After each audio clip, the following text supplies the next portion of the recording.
Bonjour et bienvenue sur le podcast Banous, le podcast du marketing et de la com digitale. Banous est un podcast sans sponsoring qui ne repose que sur l'intérêt que l'on porte à nos invités. Seul ou à plusieurs, nous essayons d'approfondir avec un invité un sujet digital de manière pratique et totalement agnostique. N'oubliez pas, votre aide nous est précieuse. En likant, en partageant, en mettant 5 étoiles sur iTunes, vous nous aidez à développer ce side project. Bonne écoute. Bonjour à tous. Aujourd'hui sur Banous, on va parler international. Est-ce qu'une entreprise doit nécessairement se développer à l'international ? C'est plus facile à dire qu'à faire. Aujourd'hui, avec Alexandra Carabanti, on va donc aborder ce sujet. Mais avant ça, Alexandra, est-ce que tu peux te présenter, s'il te plaît ? Oui, tout à fait. Alors, ravie aussi de participer. Donc, Alexandra Carabanti, j'ai toujours travaillé dans la tech jusqu'à présent. Donc, rapidement, mon parcours, j'ai commencé chez Yahoo, puis je suis allée chez Criteo, où du coup, on a pu travailler ensemble pendant quelques années. Et ensuite, je suis partie dans une petite start-up qui s'appelle Timo. Puis ensuite, chez GoBip, où je suis actuellement. Si je parle aujourd'hui de développement international, c'est parce que c'était l'essentiel de ma mission chez Criteo, où je suis arrivée assez tôt dans l'aventure, en 2010. Et je suis partie en 2016, donc 3 ans avant l'IPO, 3 ans après. Et ma mission, dès le début, a été d'étendre le business à l'international sur tous les continents, beaucoup en Asie, mais aussi Amérique du Sud. Et puis, reste en Europe et aux États-Unis sur tout ce qui était formation continue et continuer le développement. Voilà. Très clair. Merci pour cette présentation. Alors, on va commencer par le commencement, si je puis dire. Pourquoi se développer à l'international pour une entreprise et est-ce que c'est finalement obligatoire de passer par là ? Bonne question. Je pense qu'il n'y a pas de recette magique et il n'y a pas de schéma réplicable et applicable à toutes les boîtes. Je pense que chaque boîte est différente. En revanche, dans les industries, l'industrie dans laquelle on est, en l'occurrence, qui est la tech, et surtout, quand je reprends l'exemple de Criteo, qui était très en ligne et qui était facile finalement à implémenter, ça aurait été dommage de pas le faire, parce que c'était simple à répliquer, que le business model marchait et marchait très bien, et était facilement réplicable. Donc ça aurait été dommage de pas le faire. Pourquoi le faire ? Pour occuper le terrain, pour mettre le pied dans la porte, pour être sûr qu'il n'y ait pas des concurrents, parce que finalement, qui dit facilité d'implémentation, dit peut-être aussi facilité de copie. Donc on a intérêt à vite rentrer sur des marchés pour occuper le terrain, pour faire ses preuves et rendre du coup plus difficile l'entrée d'autres concurrents potentiels. Donc c'est là, je pense que c'est intéressant de le faire, d'autant plus quand on a les moyens de le faire comme à l'époque de Criteo. Mais encore une fois, c'est pas toujours la règle. Toutes les technologies sont pas super faciles à déployer. Certaines demandent plus de hardware, demandent plus de ressources, demandent plus de, selon les clients qu'on a, c'est plus compliqué aussi. Ça demande vraiment une grosse présence sur le terrain, en physique. Et ça, du coup, ça rend la chose plus complexe. Typiquement, dans d'autres entreprises que j'ai pu faire ensuite, c'était moins une évidence, ou en tout cas, ça nécessitait plus d'investissement et plus de temps. Pour reprendre ce que tu dis, une entreprise qui peut se développer doit se développer à l'international, c'est une évidence, sauf s'il y a des blocages. Et quand je parle de blocage, j'entends, je ne sais pas, une entreprise qui est dédiée à l'analyse de la jurisprudence française comme Doctrine, par exemple. On peut penser que son développement à l'international est plus compliqué qu'une boîte comme Criteo, comme tu le disais. Qu'est-ce que tu en penses ? Complètement, c'est-à-dire que tu mets le doigt sur quelque chose d'assez important qui est effectivement l'environnement légal et l'environnement réglementaire. Donc c'est-à-dire que, alors déjà Doctrine, encore une fois, c'est pas du tout de la pub et effectivement le droit est différent d'un État à un autre et encore une fois même le droit. T'as le droit des affaires, le droit des familles, c'est protéiforme et ça demande une vraie expertise et on peut pas se permettre de tâtonner. Donc là déjà, ne serait-ce que répliquer dans un autre pays, il faut des gens spécialistes, donc c'est long à trouver. Il faut s'assurer que c'est réplicable. Et typiquement, à mon petit niveau, je vois déjà dans ma société actuelle, on a un système de jeu, je vais pas rentrer dans le détail, mais rien que le fait qu'il y ait un incentive avec une chance sur plusieurs de gagner, ça n'a pas la même définition légale d'un pays à un autre. et du coup n'a pas du tout la même réglementation. Donc par exemple que ce soit en France ou au Portugal, par exemple où j'ai eu le cas, et ben le Portugal ne l'empêche pas de le faire, mais le taxe plus fortement parce que c'est considéré comme une forme de jeu de hasard et c'est fortement réglementé. Donc bien évidemment qu'il faut quand même s'assurer dès qu'on fait du développement international de bien avoir fait ses devoirs avant et donc de bien utiliser ses ressources légales et aussi structures financières, faut pas oublier, fiscales. Parce que on a eu le cas chez Criteo, je vais pas rentrer dans les détails, mais typiquement au Brésil, il y a une structure fiscale qui rend très très très complexe la faculté de sortir des fonds du Brésil, et du coup, ça n'empêche pas du tout de se développer au Brésil, mais il faut le savoir, parce que ça a des conséquences derrière. Donc ce genre de choses, évidemment, moi je pars du principe que on est épaulé fiscalement et légalement pour s'assurer qu'on se lance pas comme ça, on lance pas des bouteilles à la mer. Quand on décide de s'étendre à l'international, on décide de regarder déjà l'environnement concurrentiel, primo, deuxio, l'opportunité business, et puis ensuite, évidemment, on fait le travail légal, fiscal. D'accord, très clair. Justement, avec quel type de partenaire tu pars à l'aventure pour ce type d'action? Est-ce que tu pars forcément avec des partenaires externes ou finalement tu utilises les ressources internes de l'entreprise pour un peu débroussailler le chemin? Comment ça se passe? Alors un peu des deux. Je pense que normalement, quand tu arrives à ce stade de maturité, tu as normalement un petit peu d'expertise en interne, par exemple sur des aspects financiers ou des aspects légaux. Ces personnes-là peuvent elles-mêmes avoir recours à des prestats qui vont donner, par exemple, un dossier qui permet de donner un peu plus de détails sur le schéma fiscal ou le schéma légal du pays. Donc on est obligé de s'appuyer. Par exemple, je repense quand on avait ouvert la Chine chez Criteo, je me souviens on a fait des meetings avec des représentants locaux parce que l'aspect légal en Chine avec le gouvernement est extrêmement compliqué. Il fallait déposer le nom du coup en idéogramme, parce qu'il fallait le nom Criteo en chinois, etc. C'était hyper compliqué. Il faut imprimer les factures sur du papier local. C'est des trucs qu'on peut pas, ça s'improvise pas. Donc on est obligé d'avoir des ressources locales. En revanche, c'est bien de garder pas mal de compétences en interne et de les développer au fur et à mesure. Tout outsourcer, je pense que c'est un peu difficile parce qu'après on perd un peu le contrôle. Donc faut un petit peu des deux. Faut du coup des personnes qui coordonnent en interne. Je parle de mon cas, mais j'étais pas la seule. Il y avait des spécialistes sur chacun des domaines d'expertise, on va dire.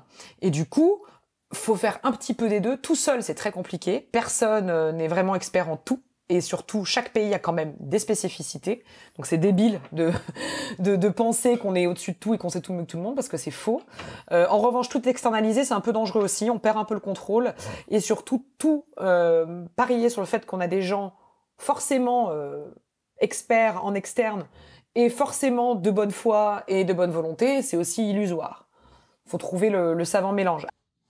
Non, c'est très clair. En fait, quand tu parles des personnes, la première chose qui me vient à l'esprit, c'est finalement, en termes de feeling, comment tu sais que ton produit va répondre aux consommateurs dans le pays que tu souhaites conquérir, si je puis dire.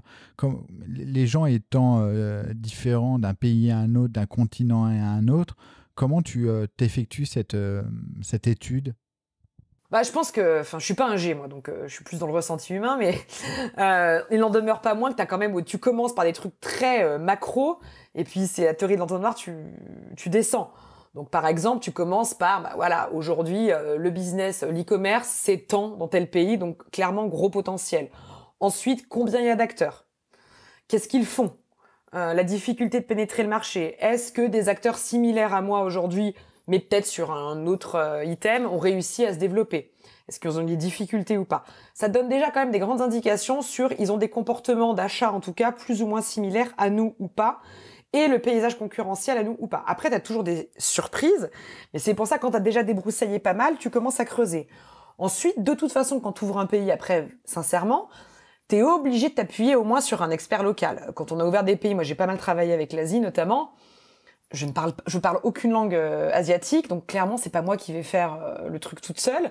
Et puis au-delà de ça, il y a des codes culturels que je ne maîtrisais absolument pas.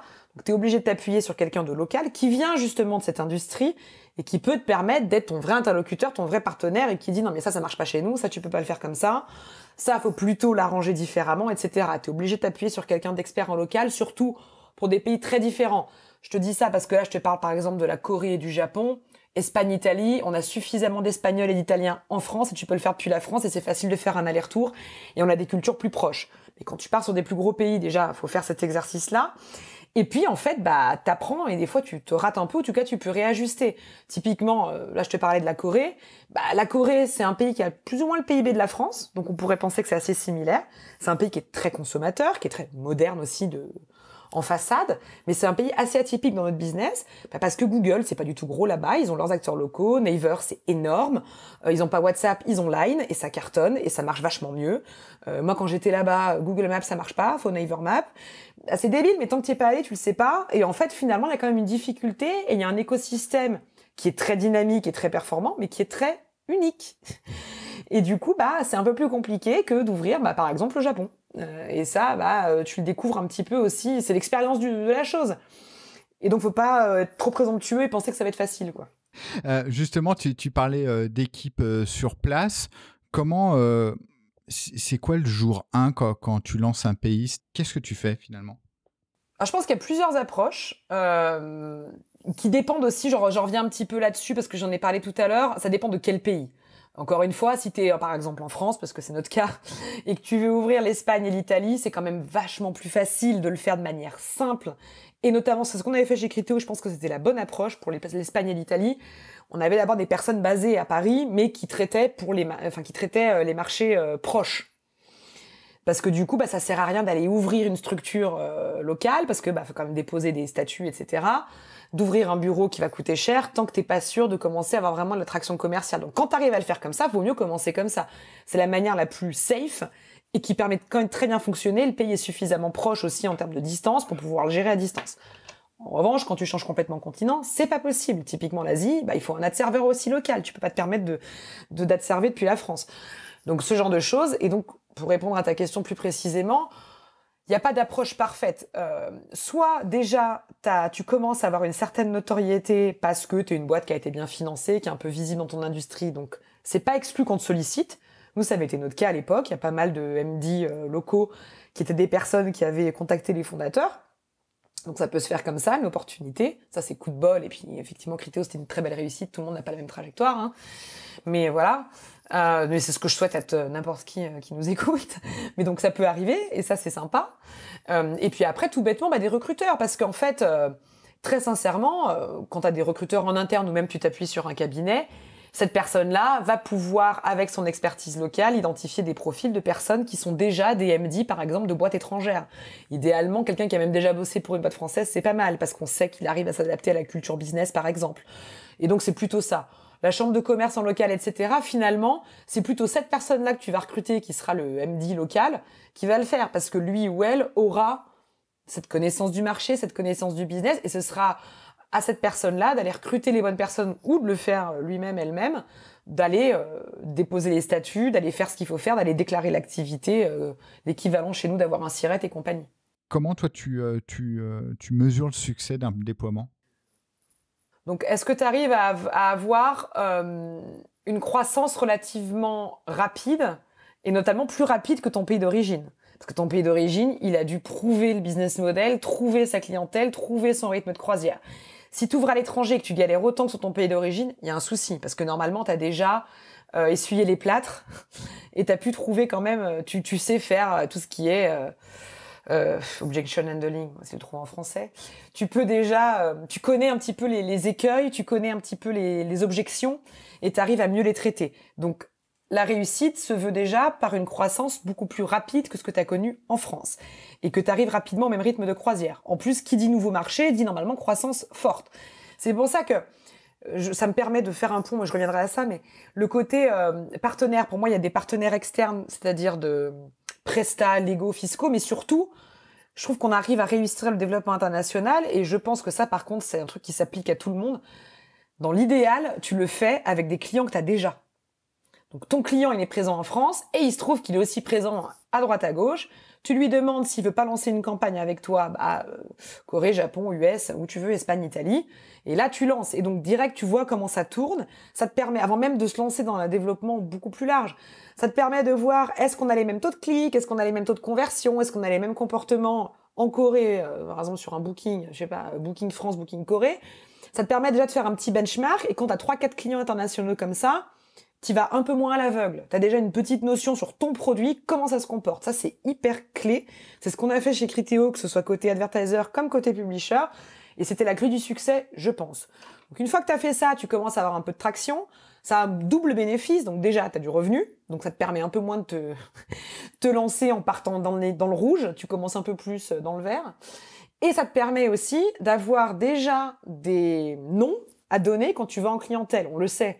Ça change tout quand tu vas voir un client que tu lui dis « Regardez, ça tourne déjà chez vous, dans votre langue, sur vos sites. » Ça rassure énormément et ça permet de dégager de la croissance et d'avoir une rapidité d'exécution assez tôt. Alors ensuite, on se projette à moyen long terme. Qu'est-ce qui fait que ça dure, que ça marche ou que ça marche pas? Ben voilà. Est-ce qu'on arrive au même taux de pénétration, je dirais, plus que le churn, etc. Si tu pars du principe que la France marchait bien et que tu étais déjà plus ou moins arrivé à une certaine maturité et du coup un taux de pénétration de marché assez haut, est-ce que tu arrives au même sur ces autres pays-là? Et du coup, je pense que c'est surtout ça, il faut mesurer le succès, c'est ton taux de pénétration par rapport à ton pays d'origine. Et du coup, c'est sur ça que tu dois te concentrer. Alors après, le taux de pénétration, pourquoi il est pas bon?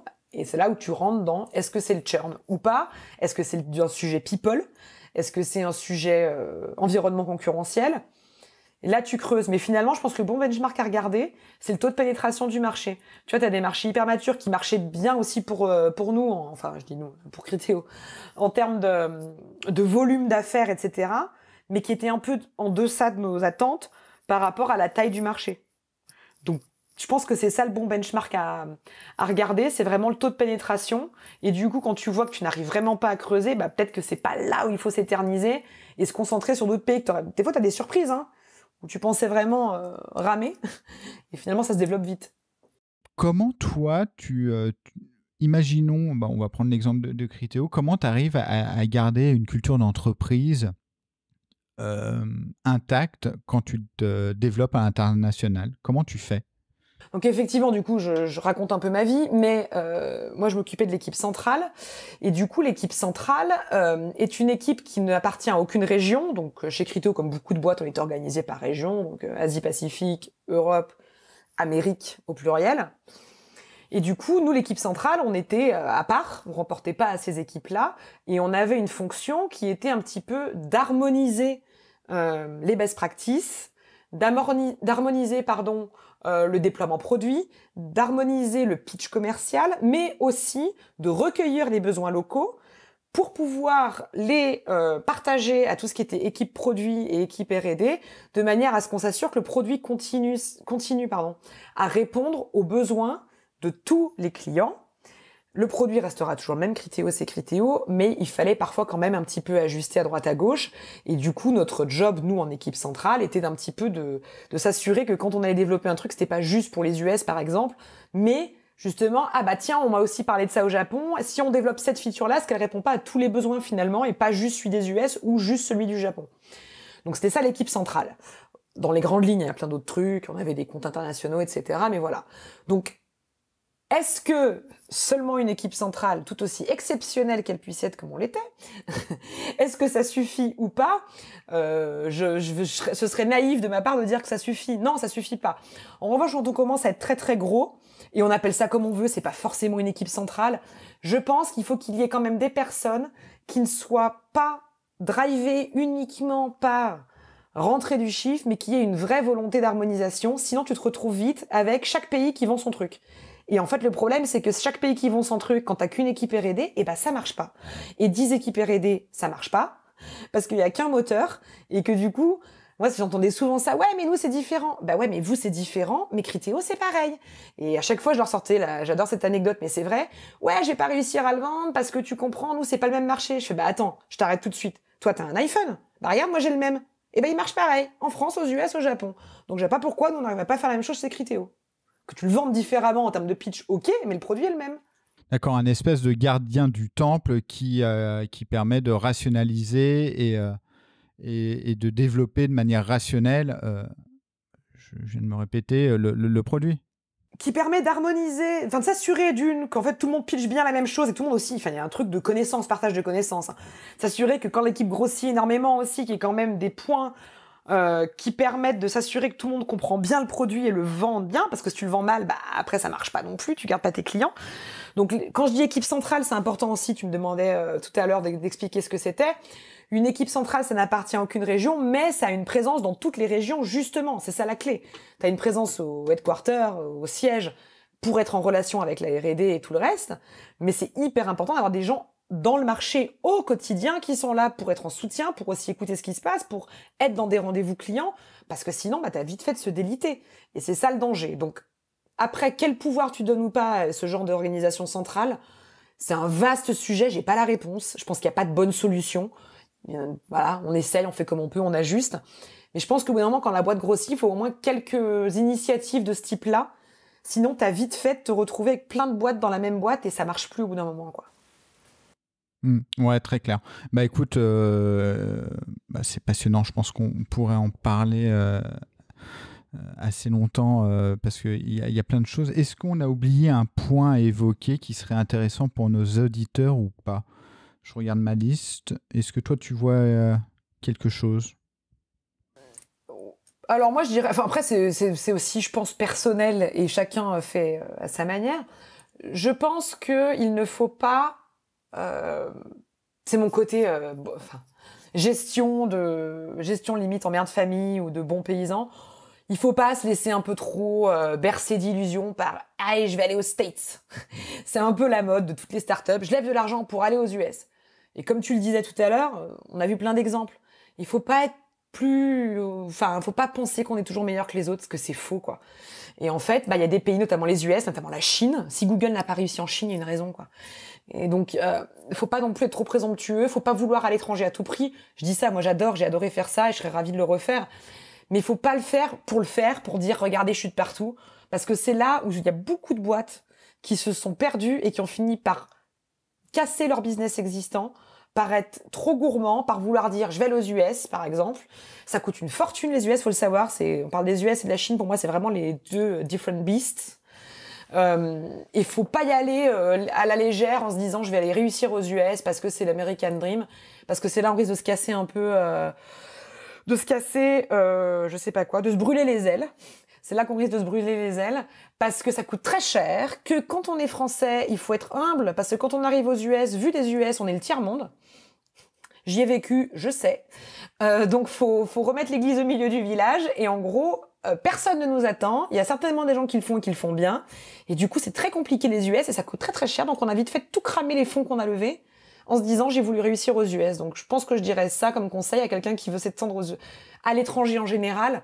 Faut le faire, mais faut le faire de manière raisonnée et raisonnable parce que ça a vite fait de bouffer le business et après on n'a plus rien à vendre tout court. Dans l'imaginaire collectif, en fait, on nous bourre le mou avec s'installer aux États-Unis, c'est plus facile qu'en Europe parce qu'il n'y a qu'une seule langue, c'est un marché énorme. Toi, finalement, par rapport à ce que tu dis, tu n'es pas d'accord avec ça? En fait, je pense que oui et non. C'est-à-dire que si tu arrives déjà à t'étendre de manière limitrophe en partant de la France, et que du coup, tu arrives à montrer que tu as pu te développer et que du coup, ça te ramène du cash supplémentaire parce que finalement, tu as une seule équipe à Paris qui gère toute l'Europe. Et même si tu arrives à avoir des équipes locales, normalement, tu amortis à mort. Tu augmentes à mort ton cash flow, normalement. Et du coup, ça te donne déjà un peu plus de matelas de sécurité pour aller aux US. Et surtout, pourquoi pas les US? Mais en fait, ça prend beaucoup de temps. Je pense que même chez Criteo, ça a pris plus de temps que ce qu'on espérait. Après, ça a commencé avant que j'arrive. Mais ça a pris du temps. Maintenant, c'est très très gros, évidemment. Mais ça a été laborieux. Tout autant que Criteo soit exceptionnel, c'était extrêmement laborieux. Et ouais, ok, c'est qu'un pays et c'est qu'une langue. Mais tu peux pas être qu'à New York. Faut être à New York, faut être à Palo Alto. Potentiellement, faut être dans le Midwest aussi. C'est hyper compliqué de recruter. Et encore une fois, quand t'es pas américain, c'est compliqué. Tout autant bilingue que tu le sois. On sait pas qui t'es, je te connais pas, c'est qui, c'est français, machin. C'est l'Europe, pour eux, c'est le vieux monde. C'est compliqué, quoi. Donc, je dis pas que c'est impossible, mais il faut accepter que c'est compliqué. Mais effectivement, si tu y arrives, t'es le roi du pétrole, parce que c'est beaucoup plus gros. Eh bien, écoute, sur cette dernière note positive et pleine d'espoir pour les millions d'entrepreneurs qui nous écoutent, on va s'arrêter. Merci beaucoup, Alexandra. Où est-ce qu'on peut suivre? Est-ce que tu diffuses des infos sur le net ou pas, via LinkedIn, Twitter, etc.? Alors, Twitter, pas du tout. Je suis peut-être un peu trop vieille, ça y est. Non, enfin, en tout cas, je suis pas très Twitter. En revanche, sur LinkedIn, je partage des trucs de temps en temps, pas forcément sur du développement international, mais je pense que c'est là où je partage le plus de choses. Donc, je serais ravie d'avoir des gens qui me suivent. Eh bien, écoute, super. Merci beaucoup. À bientôt. Merci à toi. Merci d'avoir écouté cet épisode de Banous. N'oubliez pas, votre aide nous est précieuse. En likant, en partageant, en mettant 5 étoiles sur iTunes, vous nous aidez à développer ce side project. Et retrouvez-nous sur le site banous.com, banous, B-A-2-N-O-U-Z-E.com. À bientôt.